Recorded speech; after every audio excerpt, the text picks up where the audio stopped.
All right, so what we're going to talk about today is the America moving west, and we already talked about section 1. We went over section 1, and we talked about the Transcontinental Railroad. So what did the Transcontinental Railroad do for the United States? Can somebody answer that question? What did the Transcontinental Railroad do for the United States? Transportation to the west. Transportation to the west, right? Because most of the railroad tracks were in the east coast, right? And there was nothing that could, there was no railroad tracks that went to the west coast, right? So everything was pretty much in the east, and if you want to get to the west, it was either, taking a ship around the bottom part of the United States, or across the track, or things of that sort, right? So the Transcontinental Railroad is very important to us expanding to the west. But what we're gonna move to is like the parts of the Midwest, the Great Plains, and how life was during that time, okay? So there was a lot of people that were pushed to the west after the Civil War. A lot of Native Americans, they were pushed to the west coast, right? So settlers were settling in the east, they moved them out, right? We talked about that before, about the Trail of Tears. That's a while back. They moved them to the Midwest. Now there's people settling in the Midwest, there's people settling in the Great Plains. They're moving the Native Americans even further. So they continue to push the Native Americans out, and they're gonna end up putting them to where they have their own land. They're called reservations, okay? And that kind of answered our daily warm-up, right? So the land that was set aside for the Native Americans were reservations, but do you guys think it's fair that they had that land to start with, and they're continuing being pushed into now like a small plot of land that's just for them, which they had majority of the Midwest, they had the majority of the East Coast. Do you think it's fair that they're pushed out and put into these small lands? No, right? Their land's pretty much being taken, right? So we'll get into that, and then we'll kind of get into like the big businesses or the kind of jobs that were happening in the West and the Midwest. Yeah. So we'll discuss, like we just talked about the Transcontinental Railroad, how it affected the West, right? It was able to connect the East Coast and the West Coast, so we could transport things faster, we could transport people faster, and we can get things, from the West to the East a lot quicker than the way they used to travel before. We'll describe how railroads affected the West, how Native Americans were forced, or how the events that forced Native Americans into reservations, and what life was like in mining towns, and we'll also identify the ways that groups of farmers helped one another. Okay? So for your first part on section 2, it says before the Civil War, the U.S. government set aside land for who? Who they set aside land for? Native Americans. So go ahead, write that in, the Native Americans. So there was land set aside for them, right? They moved them out of the East Coast, right? They moved them out of the East Coast, and they set aside land to the Midwest or the Great Plains area that we're talking about right now. But now that, the building of the Transcontinental Railroad, more people are moving out west, that land that they had set aside for them, they're kind of going back on their word. They're kind of basically saying like, oh, well, now our American people or our American settlers are settling, we're gonna move you even further out, which is kind of unfair to them because that was the land that they had set for the Native Americans. Okay, so after the settlers took over the land, the government set aside those reservations for the Native Americans, right? So we're talking about how that plot of land that's set aside for them, they continue to move them until they can't move them no more. So they have to set aside some land for them, and those are called reservations. Okay. Many of the settlers moved into Indian reservations. So Native Americans began to fight to protect their land. So they took away their land, forced them out of the East Coast. They're forcing them out of the Midwest. Now they're going up to like the Dakotas, which is like the northern part of the United States, the northern part of the Midwest. And they have reservations. Now settlers, because they hear of like silver and gold and things of that sort, these settlers are trying to go onto their reservation. So, what do you think, like if for instance, Mighty, okay, if you had land, right? And then you say you got a house, Mighty, and I just was like, okay, Mighty, I'm moving into your house, you gotta move somewhere else. Okay? As you move somewhere else. Then you and your family, you guys pick up and go somewhere else. then I go and I'm like, oh, well, there's more of us coming, so now we're gonna take this land and we'll give you a piece of land over here. So you gotta pick up and move again, right? And then we say, okay, so no one can take this land from you, but then again, we go and say, oh, well, can I borrow some stuff from your house? Can I go in your house and look in there? How would you feel, Mighty? You'd be upset, right? Because people are continually moving you, continually taking over your property, which is unfair to the Native Americans. So the Native Americans, they got tired of it and they wanted to fight back, okay? So, because they wanted, not only did they want to protect their land, they want to protect their traditions and their way of life, because they were hunter-gatherers. That's how they lived their life. They had certain traditions that they lived by, and with people continuing to kick them out, they weren't able to keep those traditions. So they got angry and they wanted to fight back. So U.S. troops attacked a Native American village at Sand Creek, where hundreds of Native American men and women and children were killed, okay? Because these people didn't want to give up their land, their reservations that they were promised, the U.S. troops killed them, right? It's like a big massacre at Sand Creek, right? So pretty much the United States at this time, it's not a really good look for them, right? They continue to move the Native Americans out of their land, and then when they don't, agree, the Native Americans don't agree or submit to them, then they take their lives of their children and women and men, which was, a pretty dark time, I would say, for American history. Even though U.S. troops were wrong, Native Americans were forced out of the southern part of the Great Plains, okay? So that area that they were promised, they were forced out of it, okay? Because, like I said, the U.S. troops in America was pretty much saying, like, we can move you out whenever we want to, okay? So during that time, what do you think was the most important animal to the Native Americans? The buffalo, good. Buffalo were the most important animal to Native Americans, okay? Not only did they use them for food, but clothing and blankets and things of that sort. But now, this kind of goes hand in hand with the Transcontinental Railroad. So, all that land was just open land. Free land, where the buffaloes could roam free, all the animals could roam free. They were kind of, the Native Americans used them for what they needed, but they weren't killing them at a pace where they were gonna go extinct, right? Because, right, that's the buffalo's area, they just kind of coincided together, right? They used the buffalo for what they needed, but they also protected the buffalo from other people because they knew that the buffalo was important to them. But when they built the Transcontinental Railroad, now there's railroad track going through the buffalo's land. The buffalo don't like it, so they're kind of like digging up the railroad. And so what do you think the people that are building the railroad want to do to the buffalo? Kill them, right? They want to get rid of them because if they're messing up the railroad, which is a big money maker, they feel like, oh, we got to get rid of the buffalo. So there's like this whole thing where they would hire people to kill buffalo off, and they wouldn't even use them for anything. They just kill them because they didn't want them to mess up the railroad tracks or, hinder what they were doing with the railroad. So the Native Americans, that was their way of life, and so they didn't like that they were killing all these buffalo because that's how they were able to live. Like, they would hire people, I guess there's like one guy, they call him Buffalo Bill, like, they hired him, he killed like hundreds of thousands of buffalo just because they wanted to get rid of them for the railroad tracks. So, when we talk about this part of history, there's like a lot of friction between the Native people and the American settlers coming out west, right? Because Native settlers, they want to settle, start their new life, but they're actually taking advantage of the people that were there, the natives, okay? Okay, so, the group of Native Americans who moved to the reservation in the Black Hills of South Dakota, do you know who that was? Lakota. The Lakota, good.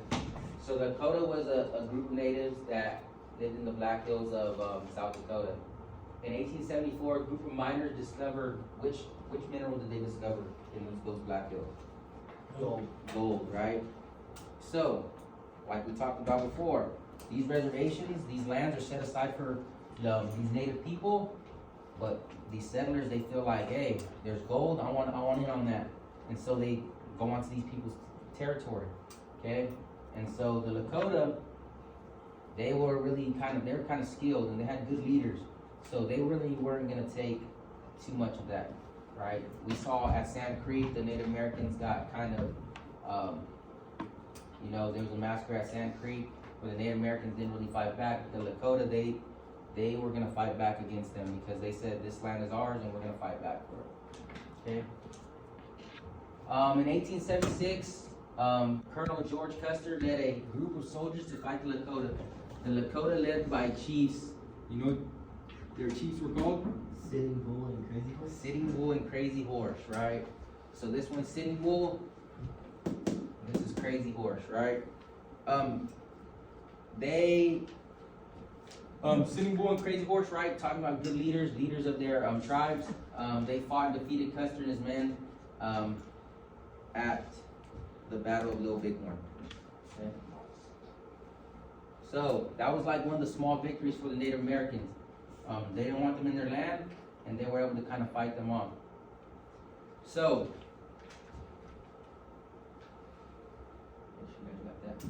okay, so the United States, what they wanted to do is they kind of want to compromise, but they wanted to change the way of Native Americans. They wanted to kind of Americanize them, because right, the natives had their own way of life. They had their own culture. Okay, they had their own way of doing things, but the United States, they wanted them to coincide with the settlers. They wanted them to kind of be cool with each other. Like if they were all farmers, then they'd be friends. But if the Native Americans continued their traditions, then they would never get along with the settlers. So they had to kind of come up with something so they can all be together. And so what they came up with was the Dawes Act. Okay? And so what the Dawes Act was basically Native Americans had to be educated. Natives are to become farmers. Native Americans can become U.S. citizens. Native Americans cannot sell their land for 25 years. Okay? So they basically want them to do what they have all the settlers doing. Stay in a certain place, be farmers, work the land, and become U.S. citizens because they wanted them to kind of leave their traditions. They want to leave those behind so they can Americanize them. Do you think, so like, let's put it this way. If, okay, so what's the majority, I would say, what do you feel like is the majority of the culture here in Taft? Okay, what do you feel like the majority people are? What's our culture, or what's the culture of Taft? What do you feel like the culture is, ethnic wise? Like Hispanic. There's Hispanic and what? White, right? Okay, those two are kind of the big ones, right? Okay, so now, say the Hispanic people, what they want them to do is just straight Americanize. Forget what you do, all the stuff that you learned growing up. Forget all the ways you cook, forget all the ways you make money, forget all the ways you do things, right? In order for you to be here, you have to do what we tell you to do. Do you think that's gonna be, do you think the Hispanic people of this community are gonna be like more welcoming to that? Why not? Why do you think they won't be welcoming to that? Because it's not in their tradition. It's not their traditions, right? They have their own way of doing things. They have their own traditions. They have their own ways, right? So it would be hard for them to be like, nah, okay, we're just gonna do everything just straight Americanized, or do things that people that white people would do, just everything that they do, because that's how we have to do to be in America. So that's basically what the Native Americans were doing. They didn't want to, get rid of all their customs, their cultural background, and the way they live life. So a lot of them didn't really agree to this Dawes Act, okay? And that's what answers our last bullet point. The Dawes Act did not work because Native Americans wanted to keep their traditions, and they were hunters and did not want to be farmers. They wanted to go, get their whatever buffalo or whatever they were hunting, make their own things. They wanted to keep their traditions, and the Dawes Act was trying to Americanize them, and they didn't want that. Okay, so this basically, the Dawes Act, this is kind of just like a cartoon, and all it is like, it's like you see the mouth eating up the land. It's pretty much taking up all the Indian lands. That's kind of what the Dawes Act was meant to do, take up all the Indian lands. Either Americanize, or we're gonna take your land. You either follow us and do what we tell you to do, or we're gonna take your land. So that's kind of what it was, right? This is the Black Hills this is what we're talking about with the Lakota are, the Black Hills. That's where you know, the Lakota, you know, fought for their reservation. And so you see all those like mining towns, not so much in California because this was early in the gold rush, California, and like Virginia City, all those. But you see like Idaho, Montana, Black Hills, those are like big Indian places, Indian reservations in those places, okay? Because where they were plotted or where they were, their reservations were put, there's a lot of gold there actually. And so, as we continue to move on, their reservations get smaller because miners and settlers try to go into their territories, and America kind of just like, okay, well, we'll give you some of that land and we'll make the reservations smaller. So, in a lot of those mining towns, they were owned or reservations of Native Americans. Okay, in the late 1800s, Native American leader Wacoba taught his followers a dance that represented peace and joy called what? What kind of dance? Ghost dance. The ghost dance, right? And so the Americans, they kind of mistook it and believed it was like a war dance, and so they sent troops because they felt like that the Native Americans were going to revolt, they were going to rebel, so they sent troops. And once, you know, you send a certain group to another group, things got heated, and women and children were killed at Wounded Knee. Okay, Wounded Knee is the place where this happened. So if you ever hear like Wounded Knee, it's kind of a place where the massacre occurred of Native Americans because they misunderstood their ghost dance and their traditions for like a threat against the United States. And so this is just a memorial of Wounded Knee, and it's still there today. So this is like kind of an example of their ghost dance, but like I said, the United States didn't take it as that. They took it as, you know, we're gonna be attacked, and there was a massacre at Wounded Creek. So like over 300 men and women died at Wounded Knee.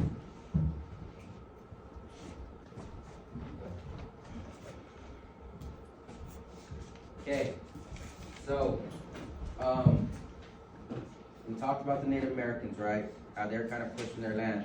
Now, still, okay, we talked about the Great Plains. That's like the Midwest. That's the big part of the Midwest. Now we're gonna move a little more southwest, right? So we're gonna move to where the cowboys were, right? And this was a big part of, you know, the expansion west.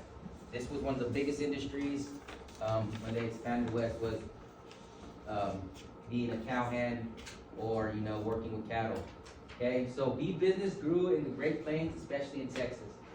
Cattle were first raised for their skins, for clothing, shoes, and other goods.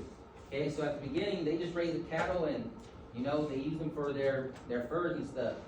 But once they started to realize that, you know, beef was big, they started using them for their meat, right? For food. Okay, so once they became like they started using the cattle for food, the industry grew big. Okay, it just blew up. Okay, and because there wasn't like a lot of there was only cattle industry in the Southwest, right? In Texas, a little bit Arizona, New Mexico, things of that sort, because they were taught by, you know, the people of Mexico, the vaqueros. They're taught how to raise cows. Okay, you like that, huh? You like the vaquero? I rolled this pretty good on my team. Michelle seen that? Okay, so anyway, they were taught by them how to raise cows. You know, how to you know, take care of your animals. And the Great Plains was good because it was flat land. You could just have the cattle out there. They can graze. They can just eat and stuff. And that's why the cattle industry grew big. So a steer, or like a steer, I think it's male, right? The steer is a male. I think it is. It's a male? Okay. A steer, okay, for $4 in Texas. So if you have a regular steer that costs $4 in Texas, it could be sold to large cities like Chicago, New York for $40. And at that time, you might not think like, okay, $40 is a lot. Or now you might not think $40 is a lot, but for per cattle to sell for $40, they were making big money. Okay, cattle raising was an important industry. And now that they have the Transcontinental Railroad, they can ship these cows to New York, Chicago, all these big places that they don't have beef like that, and beef was a big industry, they sent it over there, and boom, that's why Texas is known for their meats, right? They're, you know, they got the good barbecues and stuff like that, but it's mainly because of their beef. They are the best at, you know, raising cattle, okay? Cowhands were people usually in their early 20s who worked most of the year through blizzards and dust storms protecting cattle, making sure they didn't get lost. So what cowhands did is because they had a large area, they had to make sure the cows stayed in their area. There was thieves that tried to come and take cows. They make sure they kept that gun on them, make sure they scare them away, okay? And what they would do is, so basically, they would just take care of the cows, because, right, you said $40 per cattle, right? $40. They didn't want to lose that. Each one of those was very important. So they made sure they hired these cowhands to take care of them. And these cowhands, they worked like 18-hour days. They lived off of bacon and beans and coffee. They slept on the ground outside, making sure they're aware, just so cattle didn't get lost or they didn't get stolen. And so what they would do, like 2 to 3 months of the year, they'd run a cattle drive. So where they were at in Texas, what they would do is they would follow along on their horses. They make sure the cows stayed in line, and they would take them to the towns where they had railroads. And once they took them to the towns that had railroads, that's when they would ship them to like places like New York and Chicago. So these cattle drives, they took like 2 to 3 months, just walking cows, making sure they don't get taken or making sure they don't get lost, run away. So it was a hard job. Being a cowhand was a hard job, but that was one of the main jobs during that time. So this is like a cattle drive. So they would start here, whether it be San Angelo, Bandera, San Antonio. They would make their way all the way up to Colorado, Wyoming, Nebraska, Kansas, all these places to get on the railroad and take them to the west. So that's a long drive. That's a long little trek on the horse. And it's not like you're just straight there. You got to make sure the cattle are in line, make sure they're fed, make sure that a lot of them die from disease on these cattle drives. A lot of the cows, they would die from disease. So it was a tough trail, and they do that 2 to 3 months out of the year. So being a cowhand wasn't an easy job, but that was the way of life. And you see them grouped up right here. A lot of them would group up so they can take care of all the cattle that they're taking on these cattle runs. Okay. So, during this time, the prospectors, there's thousands of prospectors in search of gold, okay? They crossed the Great Plains, and they're working towards those mines. Remember how we seen earlier where all those gold mines were? This is where people are starting to search for these gold mines because they want to strike it rich, right? Find gold and just strike it rich. So, prospectors set up camps in states like Colorado, Idaho, Utah, Arizona, Nevada, and the camps grew into towns overnight, giving them the name what? They're called boom towns. Boom towns, okay? So something just boom overnight grows, that's called a boom town. And many of the prospectors, you know, search for gold. A lot of them would come at one time. They'd make a town right there, and there you go. You have boom towns. So boom towns grew so quickly that they couldn't have law. They couldn't have like cops all of a sudden. They couldn't. So there was just a lot of like gamblers, thieves, just people that are criminals in these towns, right? Because there's no law. You kind of just have people show up. They take what they want. They gamble. They have a good time, and then they move on to the next town or go on to the next mine. And so a lot of these towns there was a lot of crime going on. And so what they did was set up what's called a vigilante committee. And what vigilantes would do is all these people that were coming out here that were stealing, that were, these gamblers, these thieves and outlaws, they would hunt them down. So like, you know how they used to have like wanted signs, like the wanted ones, or like dead or alive? That's kind of like how vigilante committees would do. They would just chase them down, but there's no law. So instead of arresting them, what do you think they did to them? Killed them. They just hung them, killed them, no trial. You committed a crime, these vigilante committees would come hunt you down, and they would kill them. You guys ever play Dead Red Redemption? Yeah. It's a video game. It's pretty It's good. a horse game. Yeah, so you ride a horse, you go into these little towns, but they do cattle drives in those too. You have to take the cow to a certain spot. They have the little boom towns where you can go in there and gamble and stuff like that. It's a pretty cool video game, but it is exactly what this is. Okay, these boom towns blowing up and the vigilantes kind of attacking them. So in that game, you're like the vigilante. You're finding the outlaws, and you have to find them. So it's pretty cool. But that's basically how life was early in the Southwest. Okay.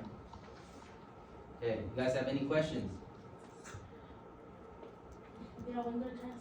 When's our test? Well, we'll have to do a review first, and then we'll do our test probably in a couple days.